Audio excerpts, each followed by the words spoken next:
Hello guys, welcome back to micro online service Aastha. दोस्तों, आप सभी का बहुत बहुत स्वागत है। आज की इस वीडियो में हम बात करने वाले हैं आरटी के बारे में। तो यहाँ पर देखेंगे right to education RT portal के बारे में। तो इसमें जो फॉर्म भरने में जो जो प्रॉब्लम आ रही है, उस प्रॉब्लम से संबंधित इस वीडियो में कंप्लीट पूरा समाधान आपको बताने वाला हूँ। तो यहाँ पर देखेंगे आरटी एडमिशन, इसके ऊपर आपको क्लिक करना रहेगा। जैसे आप यहाँ पर क्लिक करते हैं तो हमारे सामने कुछ इस प्रकार का इंटरफेस आएगा। यहाँ पर देख सकते हैं कुछ इंपोर्टेंट्स ऑप्शन रहते हैं, यहाँ से पूरा काम आपको करना रहेगा। सबसे पहले आवेदन करने के लिए ऊपर वाली लिंक, यहाँ पर अद्यतन करें मतलब आपका करेक्शन, यहाँ से प्रिंट पावती निकाल सकते हैं। अलॉटमेंट, जब आपका अलॉटमेंट लेटर निकलेगा तो वो यहाँ से निकलेगा। आवेदन अगर मिस हो गया तो यहाँ से निकलेगा। यहाँ पर आपका जो आवेदन है उसको ट्रैक कर सकते हो। यहाँ पर देखेंगे ये वाली लिंक से आप यहाँ से आपका जो स्कूल कोड वगैरह है वो सब आप यहाँ से आसानी से सर्च कर सकते हैं। चलिए, इसके बाद हम यहाँ पर आवेदन वाले ऑप्शन के ऊपर क्लिक करेंगे। यहाँ पर थोड़ा सा नीचे आएंगे तो आपके सामने इस प्रकार की जानकारी दिखेगी। यहाँ पर आप अपना मोबाइल नंबर, जो पेरेंट्स हैं पेरेंट्स के मोबाइल नंबर आपको दोनों जगह इंटर कर देना है, मोबाइल नंबर। इसके बाद में कैप्चा कोड, इसके ऊपर क्लिक करेंगे। यहाँ पर आपका जो मोबाइल नंबर जो दिया उसी के ऊपर एक ओटीपी आएगा, उस ओटीपी को आपको सबमिट करना है। देखिए ओटीपी भेज दिया गया है। नीचे की तरफ आएंगे तो यहाँ पर वो ओटीपी जो मोबाइल पर आता है उसे आपको इंटर कर देना है। उसके बाद में सबमिट ओटीपी कर देना है। जैसे आप यहाँ पर क्लिक करते हैं, सक्सेसफुली आपका मोबाइल का वेरिफिकेशन कंप्लीट हो गया है। आगे बढ़ते हैं, यहाँ से आपका जो आधार कार्ड का वेरिफिकेशन होगा बच्चे का, पंजीकरण हेतु बच्चे का आधार कार्ड का सत्यापन करें। यहाँ पर आप कंफर्मेशन के ऊपर एक बार क्लिक करेंगे तो आपका यहाँ पर आधार कार्ड बच्चे का 12 अंक का आधार कार्ड नंबर आपको इंटर कर देना है दोनों जगह।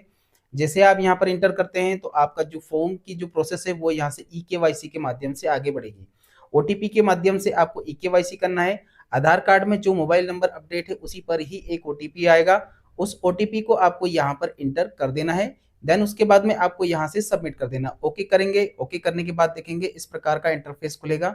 यहाँ पर एप्लीकेंट्स, जो भी एप्लीकेंट्स है, बच्चे की समग्र आईडी, यहाँ पर बच्चे की पूरी जानकारी आपको यहाँ पर कैपिटल में लिखना रहेगा। तो लिखेंगे कैसे, वो डिटेल आधी ज्यादा जानकारी समग्र आईडी से आएगी।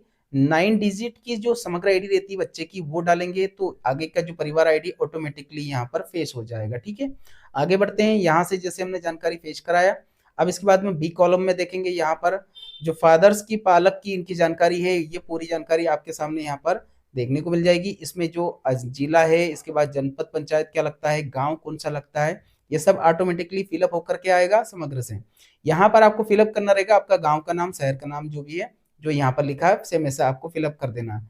मोबाइल नंबर की बात करें तो एक प्राइमरी नंबर हम दे चुके हैं, सेकेंडरी नंबर में आपके पास अगर हो तो दे सकते हो, दोनों जगह आपको फिल कर देना है, और नहीं है तो छोड़ देना, कंपलसरी नहीं है।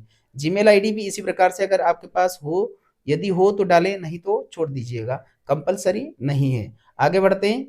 यहाँ पर सी कॉलम में देखेंगे जन्म प्रमाण पत्र के अनुसार प्रवेशार्थी का नाम, पिता का नाम, माता का नाम, अभिभावक का नाम कैपिटल में भरें। ठीक है, तो यहाँ पर देखेंगे ऊपर की जो जानकारी आई है, यहाँ पर प्रवेशार्थी का नाम, यहाँ पर प्रवेशार्थी का सरनेम, और यहाँ पर प्रवेशार्थी का जन्म तारीख, ये तीनों चीजें आधार कार्ड के अनुसार आई है। ठीक है, यहाँ पर आपको फिलअप करना है आपके जो बच्चे का नाम, जन्म प्रमाण पत्र के अनुसार बच्चे का उपनाम। देखिए उपनाम ऊपर अगर नहीं लिखा हुआ है तो यहाँ पर आपको छोड़ देना है, कोई दिक्कत, जैसा ऊपर है वैसा फिल करना है। यहाँ पर जन्म तारीख फिल कर देना है। यहाँ पर देखेंगे जेंडर ऑटोमेटिकली यहाँ पर समग्र आईडी से फेच हुआ है। इसके बाद में यहाँ पर नीचे की तरफ वापस से आपको टाइप करना रहेगा, यहाँ पर आपको टाइप कर देना, मेल आपको यहाँ पर लिख देना है। यहाँ पर देखेंगे कैटेगरी की बात करें, कैटेगरी यहाँ पर आ जाए तो ठीक है, नहीं तो आप ड्रॉप डाउन करके भी सेलेक्ट करेंगे। और जो कैटेगरी ऊपर लिखा हुआ है एससी लिखा हुआ है तो आप यहाँ पर एससी आपको लिख देना है, ओबीसी है तो ओबीसी करेंगे, जो भी आपकी कैटेगरी है। ठीक है ना, इस प्रकार से। यहाँ पर बच्चे का जो फादर्स का नाम है वो आपको यहाँ पर एंटर करना रहेगा जन्म प्रमाण पत्र के अनुसार। यहाँ पर अगर कुछ सरनेम वगैरह कुछ नहीं है प्रमाण पत्र में तो आप यहाँ पर छोड़ दीजिएगा, कुछ नहीं लिखना। यहाँ पर पिता का जो समग्र आईडी, 9 डिजिट की जो समग्र आईडी है वो आपको यहाँ पर आपको इंटर करना रहेगा। इसके बाद में यहाँ पर माता की डिटेल भी इसी प्रकार से भरेंगे, माता का नाम आप यहाँ पर फिल कर देंगे, माता का सरनेम अगर हो तो आप यहाँ पर फिल करें, नहीं हो तो इसे भी आप यहाँ पर छोड़ सकते हो। यहाँ पर आपकी जो समग्र आईडी माता की 9 डिजिट की वो आपको यहाँ पर एंटर कर देना है।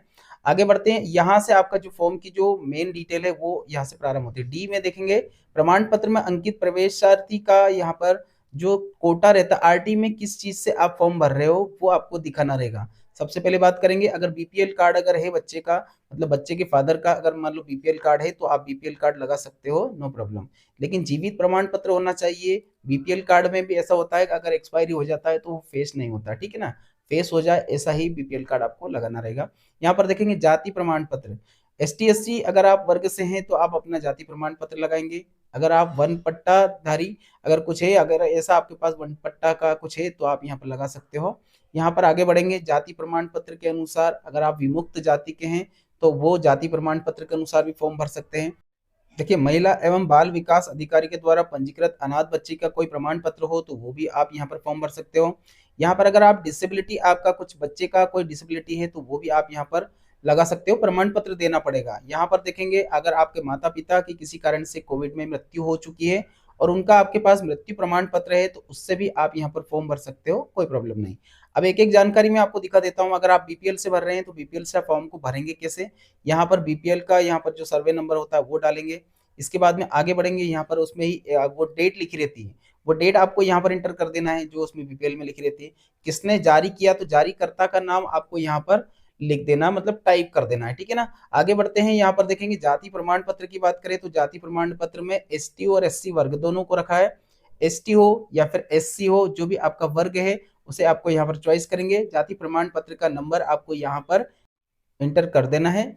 और इसके बाद में यहाँ से आगे बढ़ेंगे तो इसमें जाति प्रमाण पत्र जारी की जो दिनांक रहती है वो प्रमाण पत्र में ही होती है। किसने जारी किया है तो एसडीएम ने किया है तो एसडीएम करेंगे। जाति प्रमाण पत्र को सब डिविजनल मजिस्ट्रेट के द्वारा जारी किया जाता है, ठीक है। यहाँ पर देखेंगे, अगर आप वन पट्टा अगर हो तो आपके पास तो सेम इसी प्रकार से जाति प्रमाण पत्र जैसे ही होता है। ये सारी जानकारी जिसके ऊपर आप क्लिक करेंगे उसकी जानकारी यहाँ पर ओपन होगी। अगर आप डिसेबिलिटी का कुछ लगाते हैं तो ये सब भरना पड़ेगा। यहाँ पर देखेंगे, आप अगर एचआईवी ग्रस्त अगर कोई बच्चा वगैरह हो तो आप उसकी जानकारी देंगे। माता पिता की अगर किसी कारण से कोविड में मृत्यु हो गई है तो वो भी आप दिखा सकते हो, उसका आपको प्रमाण पत्र देना होगा, ठीक है। यहाँ पर देखेंगे, आपका ई कॉलम में देखेंगे प्रवेशार्थी के लिए यहाँ पर प्राथमिकता, स्कूल की प्राथमिकता ग्राम वार्ड पड़ोस के अनुसार देना होगा।